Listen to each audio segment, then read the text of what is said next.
So today, the wait is over. This is going to be a joyful celebration of Brendan and Ashley's wedding, a celebration of their love and a wider celebration of family and of friendship. So they first met back on the 8th of June 2013, and this was at Collie, a nightclub in Coventry. And apparently this is one of the most luxurious and glamorous nightclubs in that postcode. And it all started at the bar at 2 o'clock in the morning when Brendan had bought a tequila and then proceeded to argue with his friend about who was going to drink it. And that was when Ashley stole the shot. And that's where it all started. Now, Brendan proposed on the 2nd of August 2019, after 6 years together. This was during a visit to Wales, and yes, they were staying at Rosehill Farm, right where we are today. Now, Brendan planned a 7-mile hike, very adventurous, starting in Cardigan, walking through Goobert, finishing on top of the hill at Munt, Ashley's favourite place. But halfway through the walk, Ashley was almost at the point of turning back. She was getting sunburnt and suffering with hay fever.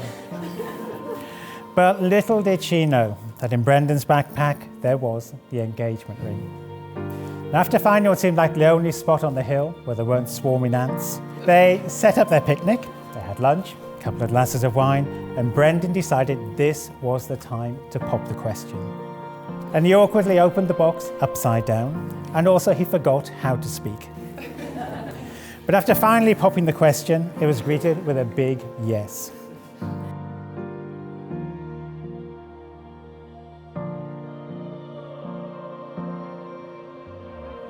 Do you, Ashley, accept Brendan as your husband? I do. Oh, sorry. Did I answer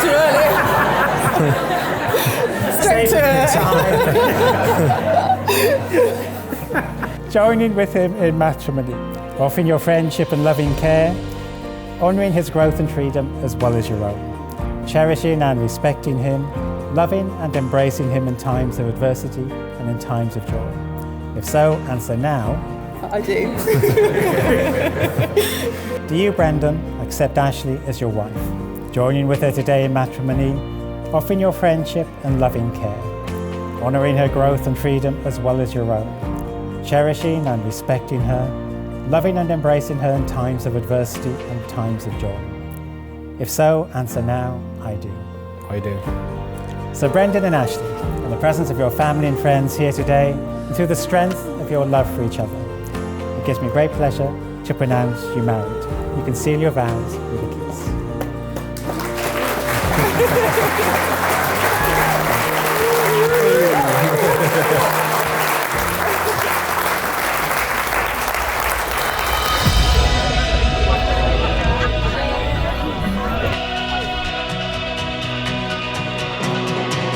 As the proverb says, it takes a village to raise a child. The most important things of life have been those elements of life which are really... Oh, here we go. Hold on. I got tissues ready.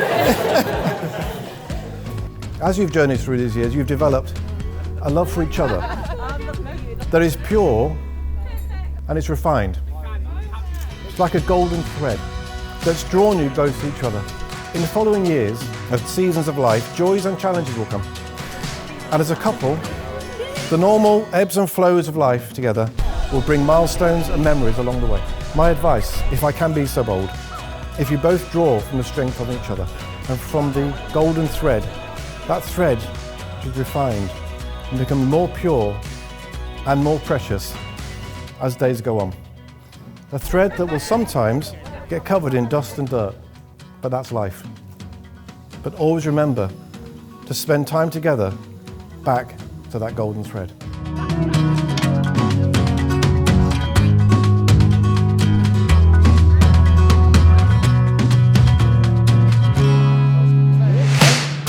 Brendan, I was relieved you was in time today. I was pretty concerned after that time you woke us up at a festival. You had us wandering around like headless chickens, looking for Elton John playing at 9:30 in the evening. It took us a long, long time to realise that Bren had his watch upside down. It was actually 3 in the morning. So there is a bit of history of you in your timekeeping and getting into scrapes. Well, the evening, we were running late for the last bus after an evening of après-ski in Switzerland. We were all at the bus stop already. Bren comes running from the bar, comes running, takes a shortcut, hurdles a wall. Didn't quite notice the 6-foot drop on the other side though. And let's say that was the start and end of Bren's base jumping career.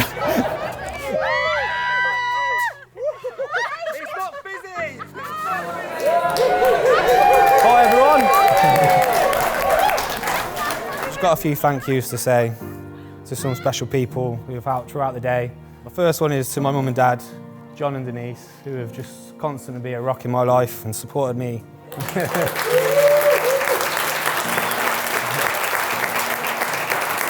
From going to my football matches on a miserable Sunday mornings to my dad and his brothers. In my early 20s, they put me on there, they call it the man behavioural training, which I was like, what do I have to do here? I don't know. And then all I found out is that you just go to the pub, drink loads of Guinness, call Glenn a wanker, get a kebab and go home and just... And I'm sorry, Ash, but that's now who I am. And I thank you, but I'm sorry to Ash. And then secondly, I've got to Martin and Therese, who thank you so much for the wonderful words and the speech. And again, have been so supportive of welcoming me into Ashley's life and your own life. And then I've got to say thank you to Ash's mum and stepdad Andy, again, who have welcomed me in to this lovely Welsh family. Who again, just they bed us, they feed us, they get us drunk. And it's just what I wanted in life. And and then finally, it's to Ashley, the new Mrs. McNally. My wife, who has pushed me forward and always knows how to keep me going. This last toast is to you and our future and our final chapters together. So thank you all for coming. I hope you all have enjoyed so far and enjoy the rest of the day. And we should just go eat, dance, sing and whatever.